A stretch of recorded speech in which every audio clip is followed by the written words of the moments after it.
begin to move into the different direction, into a greater direction where God called it. Then we would stop ourselves from saying, because I'm this age or because I don't have enough time to do this.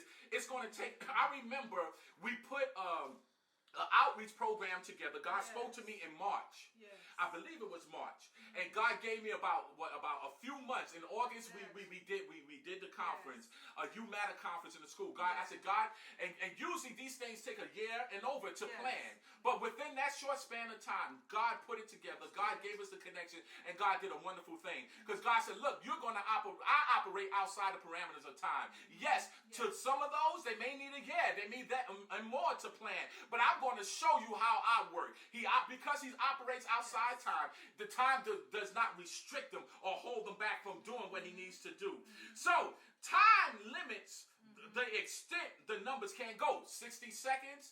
After 60 seconds, it's just 1 minute. And then it goes into the next minute.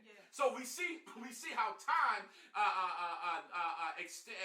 limits the extent of the numbers. 60 minutes, 1 hour. After that, it goes into a second hour. You see how time, it limits the extent of how far the numbers could go. This is why your God cannot work in the parameters of time. This is why his numbers continue to grow with the 5 loaves of bread and the 2 fish, because he doesn't operate inside our realm. For example, before time, you said it again.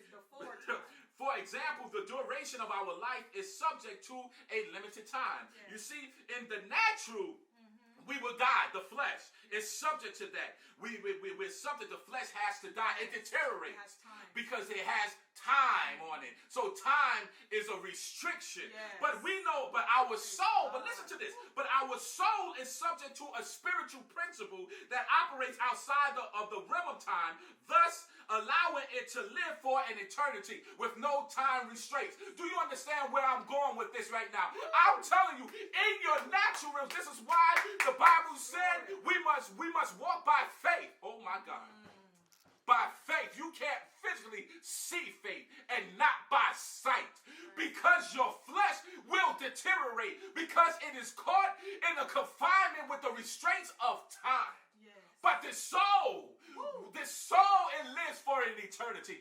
That's why the preachers would say, choose ye this day whom ye may serve, because eternity is promised to your soul, whether you're going to spend it with God or whether you're going to spend it with an eternal damnation. But that soul is subject under the spiritual principles, and in that spiritual principles, it is not stuck to the restraints of time, where this flesh, this mortal flesh, will decay.